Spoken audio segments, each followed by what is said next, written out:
Raja yang paling kaya, adil, makmur, bijaksana, bahkan paling ganteng. Istrinya ada 35, putranya ada 85. Zaman kerajaan itu disebut dinasti.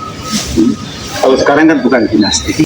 Keraton Mataram ini dulu wilayah kekuasaannya seluruh Pulau Jawa. Kalau Majapahit dulu kan seluruh Nusantara. Kemudian ini sebuah negara, pusat pemerintahnya di sini. Kemudian bahasa Jawa, menggunakan tulisan Jawa, menggunakan kalender Jawa. Benderanya juga bendera Jawa, atau kalau dulu dikenal dengan nama Bulau Klopo, yang sekarang menjadi merah dan putih. 1602 POC masuk ke sini, mulai mengintervensi negara Mataram, berkurang semakin kecil.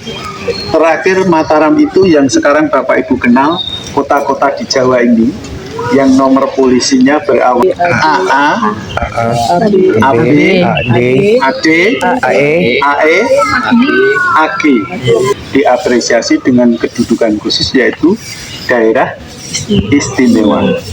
Daerah istimewa Surakarta, baru kemudian daerah istimewa Yogyakarta. Tidak dicabut, tidak dihapus, tidak dihilangkan, tapi hanya dibekukan.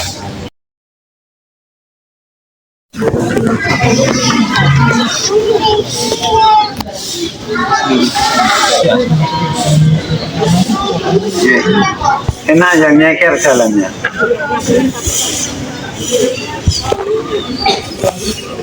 Hanya Keraton Surakarta itu Pakubuwono 10. Maka kalau Bapak melihat di sini banyak logonya PP10 di mana-mana. Termasuk kalau Anda melihat di atas tiang itu, puncaknya ada logonya PP10. Karena yang mengalami zaman keemasannya. Keraton dibangun tahun 1745, baru direnovasi pada zamannya beliau bertahta tahun 1893 sampai 1939.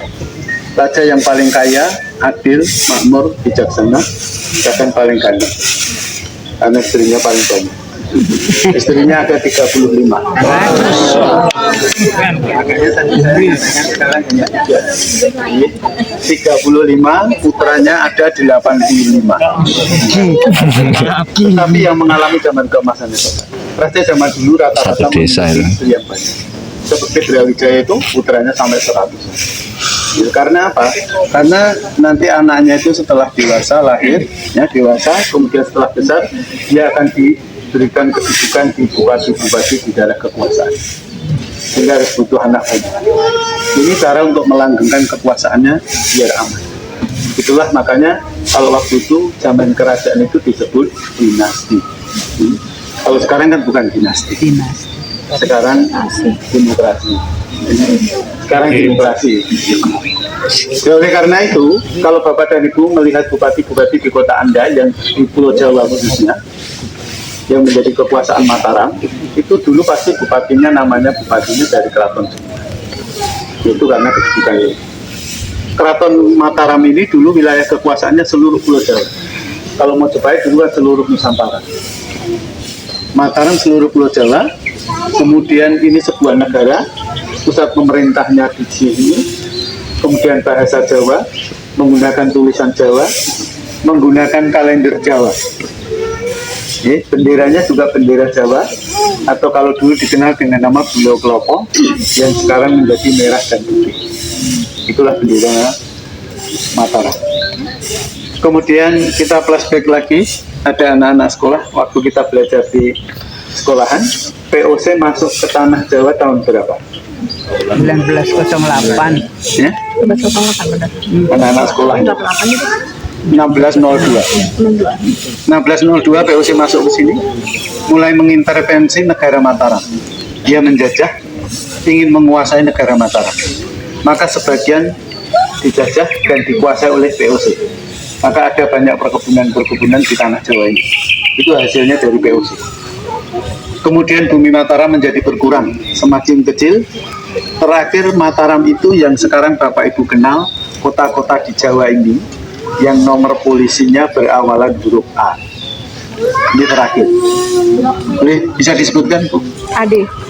Yang dari A barat. AA, AB, AD, AE, AG, sampai Jawa Timur sana. Itu terakhir. Kemudian 1945, di sini ada apa? proklamasi kemerdekaan. Maka di sana tadi Bapak dan Ibu lihat gambarnya Pak Soekarno, yang sebelah kiri Pakubuwono 12, yang di sebelah kanan Pakubuwono 9. Dua raja ini kemudian menyatakan diri mendukung kemerdekaan. Dengan cara apa? Menyatukan wilayah kekuasaannya ini kepada republik. Sehingga tidak lagi memiliki kekuasaan seperti sebelumnya. Maka oleh Presiden Soekarno, kebesaran hati para raja tadi menyatukan wilayahnya kepada republik diapresiasi dengan kedudukan khusus, yaitu daerah istimewa. Daerah istimewa Surakarta, baru kemudian daerah istimewa Yogyakarta. Surakarta diberi wilayah AD, Yogyakarta diberi wilayah AB sampai sekarang ini. Hanya saja Keraton Surakarta tidak seberuntung saudara mudanya yang di Jogja. Karena setahun kemudian daerah istimewa Surakarta dibekukan kembali oleh Insinyur Soekarno. Karena apa? Adanya krisis politik yang melanda di daerah provinsi daerah istimewa Surakarta. Maka banyak desakan dan sebagainya, maka dibekukanlah daerah istimewa Surakarta. Tidak dicabut, tidak dihapus, tidak dihilangkan, tapi hanya dibekukan. Sehingga beliau sempat mengatakan suatu saat atau situasinya sudah aman, oke, dia akan mengembalikan lagi ke sini. Tetapi sayangnya sampai sekarang belum kembali lagi. Maka secara konstitusi Keraton Surakarta ini sebetulnya masih menunggu kembalinya daerah istimewa Surakarta. Seperti yang termuat dalam Undang-Undang Dasar 45, ketika negara kita merdeka, terdiri dari 8 provinsi dan 2 daerah istimewa. Sehingga sampai sekarang kedudukannya menjadi karesidenan. Mudah-mudahan nanti mungkin berkat doa Bapak Ibu semuanya, daerah istimewa segera terwujud di Surakarta. Bukan karena apa, tujuannya implementasinya ya itu terhadap perkembangan pelestarian Keraton Kasunanan Surakarta, keberadaannya yang telah menorehkan sejarah berdirinya NKRI. Jadi ini dulu sebuah negara.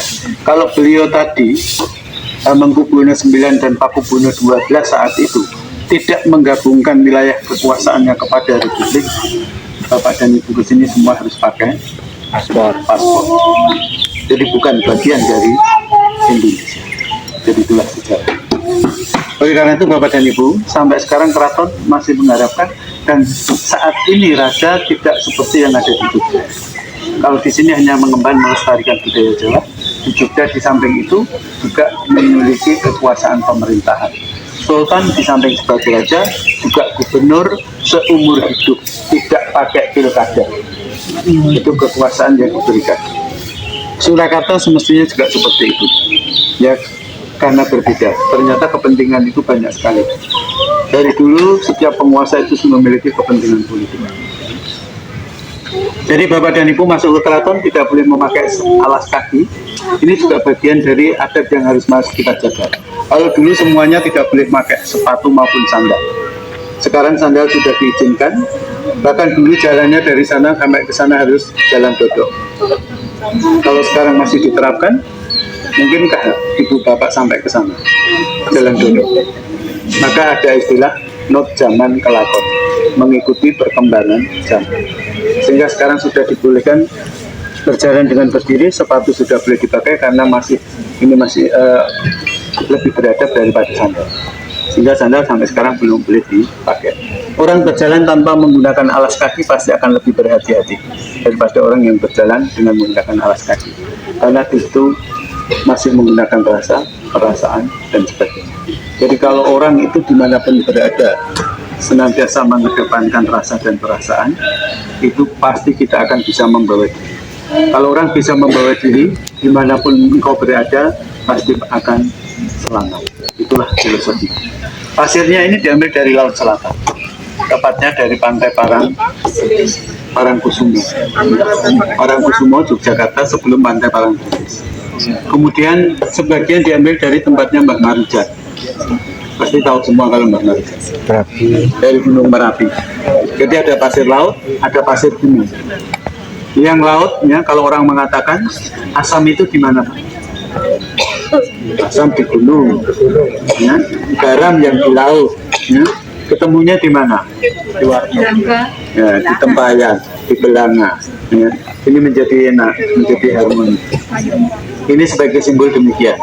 Jadi gunung itu sebagai simbol vertikal, laut itu sebagai simbol horizontal. Jadi kita harus bisa menjalin hubungan yang setimbang antara vertikal dan horizontal. Konkretnya kita harus bisa menyelaraskan hablum minanas dan hablum minallah. Ini pasti. Jadi filosofinya seperti itu. Maka tadi Bapak dan Ibu saya suruh bercermin.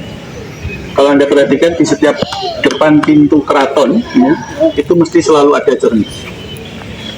Kalau orang Jawa bilang mulat sariro hang rosowani. Tahu? Kalau kita sedang bercanda sama teman-teman, mungkin ada sesuatu yang mengucapkan sesuatu sehingga kita tersinggung, kita spontan mengatakan ngaca menurut kamu. Apa? Ngaca itu apa? Introspeksi diri. Jadi kalau orang sering berintrospeksi diri, maka di sini banyak cermin itu, pasti orang akan bisa memilih hati, tingkah lakunya, ucapannya, sehingga kalau semua itu ada pada diri kita, karena yang ada di dalam diri kita itu adalah aura positif dan aura negatif. Sehingga kita memunculkan aura positif, maka orang Jawa mengatakan perempuan itu punya aura. Kalau sekarang bahasa Anda itu inner beauty.